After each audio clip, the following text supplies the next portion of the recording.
ఆచి చికెన్ మసాలా. టీడీపీలో కొందరు ఎమ్మెల్యేల వ్యవహారం హాట్ టాపిక్ అవుతోంది. సీఎం వార్నింగ్ ఇచ్చినా మారని 25 మంది నేతలు మారడం లేదనే చర్చ జరుగుతోంది. అయితే తిరువురు ఎమ్మెల్యేలపై చర్యలు లేకపోవడంతోనే తమపై చర్యలుండే అవకాశం లేదని కొందరు ఎమ్మెల్యేలు భావిస్తున్నారా? అటు జనసేనలో కొందరు ఎమ్మెల్యేలపై చర్యలు లేవనే టాక్ వినిపిస్తోందా? అసలు రెండు పార్టీలు కొందరు ఎమ్మెల్యేలు కొరకరని కొయ్యగా మారుతున్నా ఎందుకు చర్యలు తీసుకోవడం లేదు?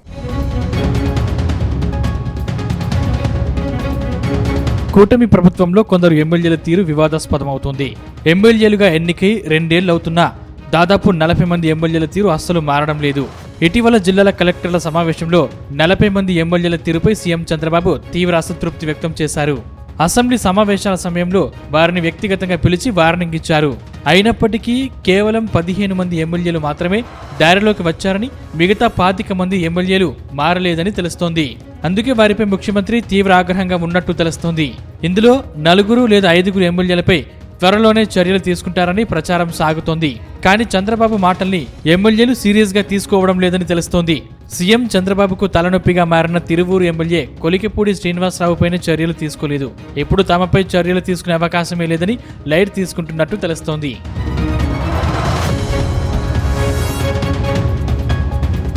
వాస్తవానికి సీఎం చంద్రబాబు అంటే క్రమశిక్షణకు కేర్ ఆఫ్ అడ్రస్ అని చెప్తారు.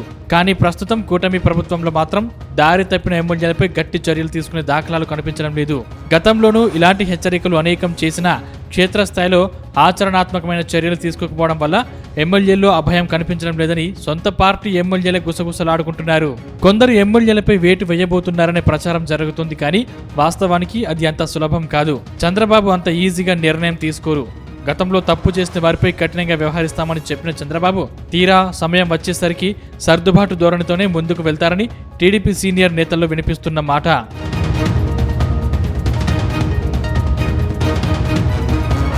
అయితే సీఎం చంద్రబాబు వార్నింగ్ కేవలం ఎమ్మెల్యేలను దారికి తెచ్చుకోవడానికి అన్న చర్చ సైతం లేకపోలేదు. నిజంగా వేటు వేసే సాహసం ఆయన చేస్తారన్నది సందేహమే. ఆ ధైర్యంతోనే ఎమ్మెల్యేలు రెచ్చిపోతున్నారు. దాదాపుగా 40 మంది ఎమ్మెల్యేల గ్రాఫ్ పడిపోతుందని, ప్రజల్లో వ్యతిరేకత పెరుగుతుందని రిపోర్ట్లు వస్తున్నాయి. అయితే చంద్రబాబు కేవలం హెచ్చరికలు మాత్రమే చేస్తారని, చర్యలు తీసుకోరన్న ఉద్దేశం ఆయనకు ఉన్న మెతక వైఖరి వల్లే కొందరు ప్రజాప్రతినిధులు ఇసుక భూదందాల్లో యథేచ్ఛగా పాల్గొంటున్నారనే ఆరోపణలు వస్తున్నాయి. కేవలం హెచ్చరికలతోనే కాలక్షేపం చేస్తే అది అంతిమంగా ప్రభుత్వంపై ప్రజల్లో ఉన్న నమ్మకాన్ని దెబ్బతీసే అవకాశం ఉంది. అయితే ఎమ్మెల్యేలపై వేటు వేయడం అంత మంచి నిర్ణయం కాదు.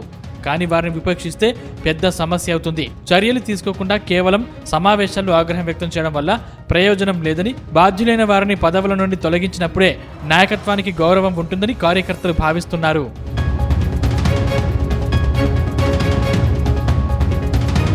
మొత్తం మీద ప్రభుత్వం ఏర్పాటై 2 ఏళ్లు పూర్తవుతుంది. ఆ లోపే సొంత పార్టీ ఎమ్మెల్యేలపై చర్యలు తీసుకుంటే ప్రతిపక్ష వైసీపీకి అడ్వాంటేజ్ గా మారుతోందని భావనలో సీఎం చంద్రబాబు ఉన్నారని తెలుస్తోంది. అందుకే ఎమ్మెల్యేలకు తీరు మార్చుకోవాలని హెచ్చరిస్తున్నారు.